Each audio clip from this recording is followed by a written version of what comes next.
The January cabinet shuffle had absolutely nothing to do with SNC-Lavalin. Tonight, he fell on his sword for Prime Minister Trudeau when he resigned. Today, the former top advisor gave his version of events, countering the testimony of Jody Wilson-Raybould. There's no question that Pierre Elliott Trudeau was probably the smartest white politician that they ever put up. His son did not inherit a great deal of that intellect. Bill Wilson fought Trudeau Sr. at the constitutional tables in the 80s. Now his daughter Jody Wilson-Raybould is standing up to the next generation, Prime Minister Justin Trudeau.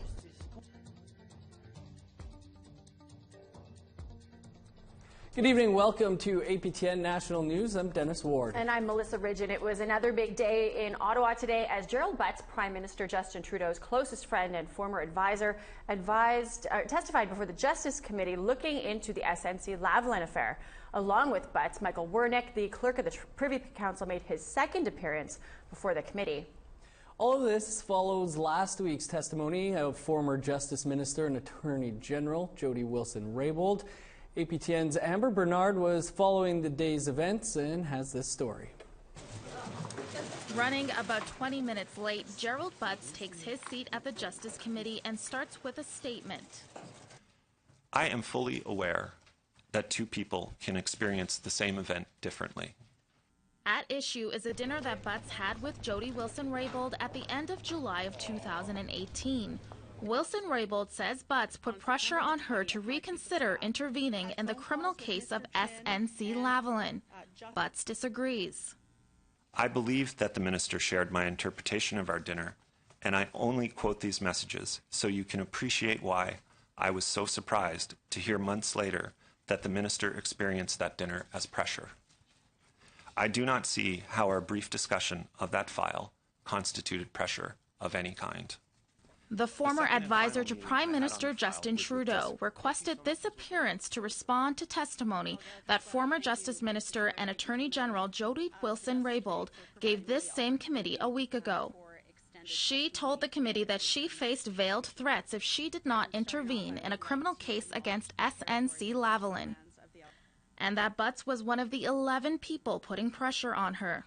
Period of approximately 4 months between September and December of 2018, I experienced a consistent and sustained effort by many people within the government to seek to politically interfere in the exercise of prosecutorial discretion in my role as the Attorney General of Canada in an inappropriate effort to secure a deferred prosecution agreement with SNC-Lavalin. Wilson-Raybould also told the committee that she believes she was shuffled out of her job in January because she refused to cooperate. However, Butts revealed today the cabinet shuffle had everything to do with the former Minister Bryson's resignation from cabinet and nothing else. The January cabinet shuffle had absolutely nothing to do with SNC-Lavalin. In fact, I spent at least as much time working to prevent the shuffle from happening as in preparing my advice for it. Also appearing Wednesday, the Privy Clerk Council. Michael Wernick appeared a second time before the Justice Committee and says there was no pressure put onto Jody Wilson-Raybould. I did not suggest any consequences for her. I made no threats to the former Attorney General. While Wernick got to have his say a second time, the committee voted earlier today that Jody Wilson-Raybould will not have a chance to testify again. Amber Bernard, APTN National News, Ottawa. The Conservatives and New Democrats are upset that Jody Wilson-Raybould will not be asked to return before the committee. Deputy Conservative leader Lisa Raitt says in the face of such contradictory testimony, the former Justice Minister should have the opportunity to speak again. Canadians are going to be pretty ticked off, to be honest. Mr. Butts today testified on points of time that Jody Wilson-Raybould said she could not testify on. And then when we put forth the motion, when Murray put forth the motion to have her come back and testify again, the Liberal members of the committee decided, well, we've heard enough. Nothing to see here. Nothing new can come of it. And I think that's atrocious. In a statement released this afternoon, Wilson-Raybould said she would make herself available to the committee if requested to give additional testimony, answer any questions, or provide further clarity. Wilson-Raybould said her previous statement to the committee was not a complete account, but only a detailed summary. Earlier today on In Focus, we unpacked the SNC-Lavalin scandal and what it means that Canada's first Indigenous Attorney General, Jody Wilson-Raybould, quit cabinet over what she says was pressure from the PMO to do favors for the engineering giant that was facing bribery, corruption and fraud charges. And what will all of this mean come election time when Indigenous people head to the polls? Here's some of what was discussed. I think that the Liberal government right now is trying to cast their decisions in a more favorable light. And I think that one of the things that they're trying to say is that she was making more of a lateral move, and not the move that actually happened. So again, as an Indigenous person, similar to what Brock said, it's very difficult to work in the policy side of Indian affairs when all of this movement is happening on the land side. When Indian Affairs was split between Crown Indigenous Relations and Indigenous Services, the policy and the land became split. So he's essentially handing her over to the policy, but the control or the power or the justification for Indigenous rights is in the land. As soon as she opened her mouth and started talking, I could tell that there's something coming here. You know, yes, I was on this date, at this time, in this email, in this text, you know, at this meeting. She's got facts. She's got facts. You know, and she laid it out like any good prosecutor would, a case. You know, and it's hard to dispute it. You know, it's only a matter of time before we get to hear the cross-examination of the other people in this whole scandal. Do you think that the Prime Minister underestimated what he was getting with his Attorney General? I do, and I think he also did the same with Jane Philpott. And what stands out to me about both women, incredibly successful, accomplished before they came into politics. They weren't steeped in the Liberal Kool-Aid too long. You know, they were first-time MPs who went straight into cabinet. And so I think they really did believe the rhetoric that this wasn't the old Liberal Party anymore. They were going to put the sponsorship scandal that, you know, took down Chrétien and Paul Martin's governments, and that it was going to be a new era, and that they would be part of an ethical government. And so I think they held themselves and their colleagues to account for that, and that was the standard they were expecting. And when the Prime Minister and his senior advisors failed to you know, back that up, they decided that they couldn't stay.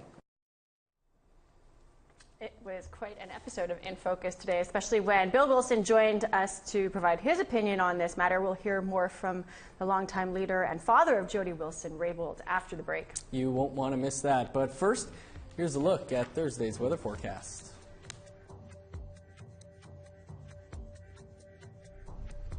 Starting on the east coast, -6 with snow for Halifax and St. John's.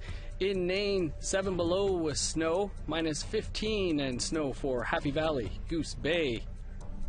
-8 under sunny skies in Montreal, 10 below for Saguenay and Quebec City. -5 in Toronto, -8 for Peterborough and Ottawa. -9 with snow for Thunder Bay, sunny, and -9 in Wawa. -8 for Puckatawagan, 15 below and snow in Churchill. -10 for Winnipeg. -11 in Brandon, 6 below for Dauphin. -10 for Saskatoon and Yorkton. -8 to North Battleford. -10 for Uranium City, Buffalo Narrows, and Meadow Lake.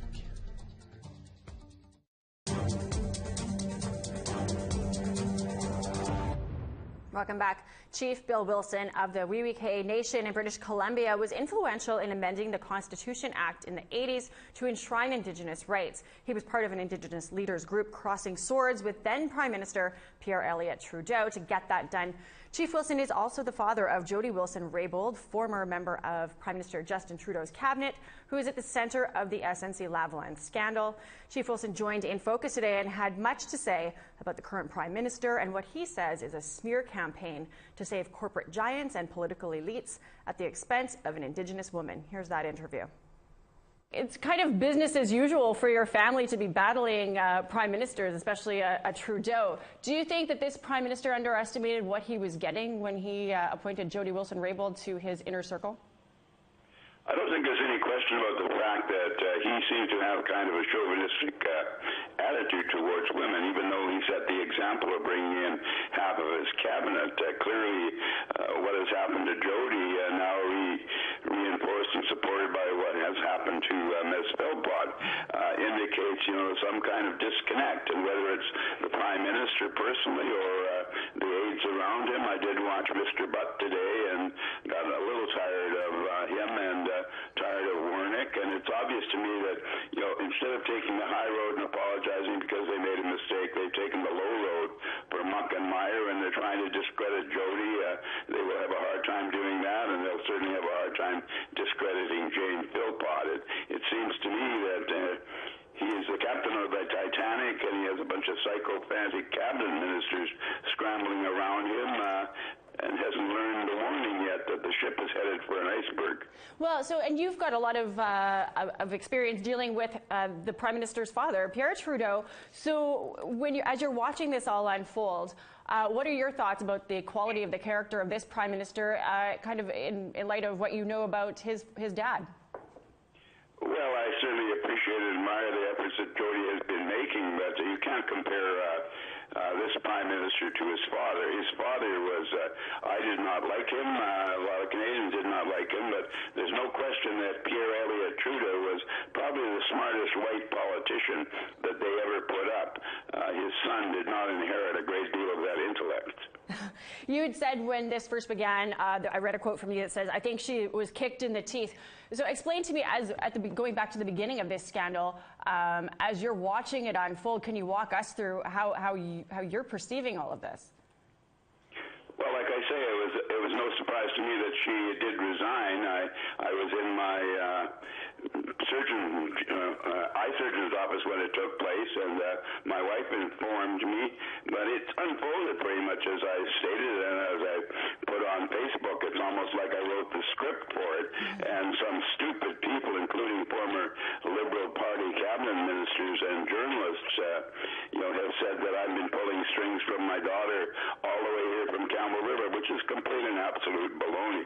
I have not spoken to my daughter once on this issue or given any direction whatsoever. It's part of her character, it's part of her upbringing, it's part of the fact that she's a Native Indian woman of high birth who was given the mandate in her own tribe to keep order and to enforce law. Well, and she had given testimony to that effect, too. I come from a long line of matriarchs. I was raised to stand up for what I believe in. I'm not cowing to something because my boss tells me to when I know that it's wrong. You spoke something earlier, too, about people saying that her dad is pulling her strings on this, which speaks to what you'd said about, there's some misogyny in there, there's some sexism in there. I guess you saw her get into politics as an Indigenous woman looking to get in to fix the system from within. Given what we've watched, do you believe that that can even be done? What was your question? Okay. Can an Indigenous woman get into the Canadian political structure and fix it from within? I think that it's certainly possible. I mean, she has made some changes already, and other people should do that. And the reality is, however, that you're fixing an all-boys club, not only at the provincial level, but within the Assembly of First Nations and the Summit and every other Indian organization, is male-dominated and discriminates against women. The reality is that Native Indian women in our tribe were the bosses. That's why Jody has been given the name Putlas. We are a matriarchal tribe, and even though I have a high status name in my tribe, I am simply the servant of my mother, or when my mother goes, a servant of the people she gave the name to. So my tribe, I'm subservient to both my daughter Corey and my daughter Jody. As this is all shaken down, do you think that this is having or will have an effect on Canada's relationship with Indigenous people? Well, it clearly has already. They've made the best-looking Indian in the country angry, and I'm very, very angry about the fact that they treated my daughter in this manner. But we, as Indian people, should know that they've treated a woman and a Native woman like she is simply something to be traded off up at a carnival barker's tail. It is disgusting what they did with her. They kicked her in the teeth. They moved her down, and now they've got people lying on behalf of the Prime Minister about what really happened. I put up a post today, and I said, Humpty Dumpty can't be put back together again by all the king's men. And it's clear that if he puts up people like Butt and other people to tell lies to the Canadian public, we are in serious trouble. But the reality is that we are also in serious trouble with our own politics. It turns out that our national chief, Perry Bellegarde, considered this whole situation to be a simple distraction and dismissed Jody as something that should not be considered. That is shameful. Of all the people who should resign, he should resign, and the Métis leader from Manitoba, where he's from, should resign by not supporting Jody and not supporting Aboriginal people in this fight. There's a real issue here in regard to the relationship between ourselves and the government of Canada, and we have seen it clear. This Trudeau, who's clearly not as smart as his father, is just as silly and racist when it comes to Aboriginal people and women as his father was. You were talking about Perry Bellegarde and his response to this as calling this a distraction. What should Perry Bellegarde's response been to this? He should have said to Trudeau, and if I was the national chief, which I wanted to be at one time, I don't care how much core funding you give me, this lady has stood up for our rights, the rule of law, Aboriginal people and women, and you are doing wrong, and you can cut my core funding off if you want to. But I don't know many Indians on the honorary and expense circuit that have the guts to do that. Well, it seems like it's the gut check is not the problem within the Wilson family. That is absolutely for sure. What do you want to see come of this? Where do we go now? Where do I want to see Canada? Where should we go now? What do you want to see come of this scandal? Well, I would certainly hope I had recommended to Trudeau that he take the high road and admit that something was done wrong and apologize and be contrite. But obviously he sent out his watchdogs to try to bite Jody's leg off and criticize and personalize this as if, poor little Jody didn't know what she was doing. She couldn't take the pressure. Well, he picked on the wrong woman, and he picked on the wrong family, and it seems that he has picked on Canadians in a bad mood about something that I consider to be, if not completely illegal, certainly wrong. You can catch the entire episode of In Focus tomorrow at 11 a.m. Eastern Time or by visiting our website, aptnnews.ca. We've got a preview of a new film documenting a mother-daughter with decades of activism. That's coming up after the break and the rest of Thursday's weather forecast.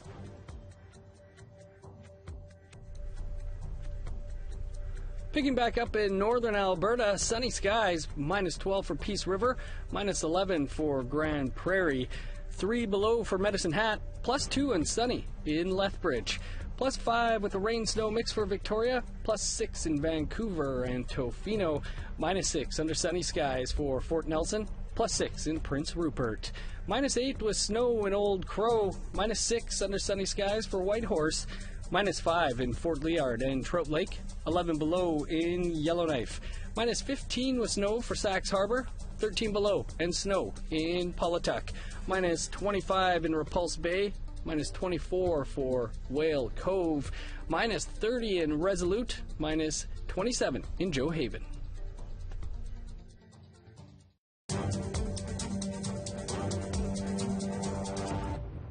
Welcome back. A documentary about mother and daughter activists who have dedicated their lives to trying to continue traditional ways of life is making its premiere at a film festival in Vancouver. Here's APTN's Tina House with more. This country is built on the bones of our ancestors. We have our culture, we have our way of life, we have our language. What we're trying to do is retain it. Retain our right as a people. Told through a combination of archival footage and shots of modern day, Warrior Women tells the story of Madonna Thunderhawk and her daughter, Marcella Gilbert. When I was in high school, the government built a series of dams all along the Missouri River. We lost almost 1 million acres of our land. Madonna eventually decided to join the American Indian movement, with her daughter Marcella following closely in her footsteps. The American Indian movement was the most dominant organization at the time. The American Indian movement started in the late 60s in Minneapolis as an answer to the police brutality that was going on. The co-director of Warrior Women, Elizabeth Castle, and Marcella Gilbert are in Vancouver to have their film premiere at the Vancouver International Women in Film Festival. It took 8 years to complete the film, and Castle says she's just happy to be here to help tell the story of these warrior women.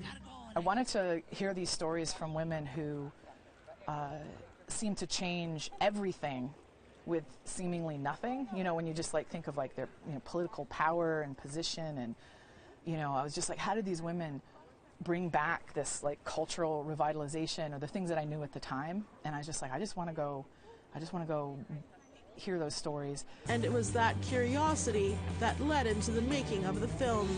For Marcella, her education as an activist started young. She says it was after watching her mom and others take over and occupy Mount Rushmore in the late 1960s, then eventually the occupation of Alcatraz Island in the early 70s, that she was inspired. When I first saw that on TV, seeing my brother on TV and they're at Mount Rushmore, and I was like, I want to be in, I want to do this. I want to go where she's going, and I want to be with my brother, because. So then I knew that it was more exciting than anything. I didn't understand the politics of it because I was a kid, but I knew it was important, and I knew that they were doing something that nobody else was doing. We wish to be fair and honorable in our dealings with the Caucasian inhabitants of this land, and hereby offer the following treaty. I think we all have recognized that our preoccupation with the black problem, with the brown problem, perhaps the red problem may have been overlooked. More recently, Marcella and her mother, Madonna, were front and center for the battle at Standing Rock.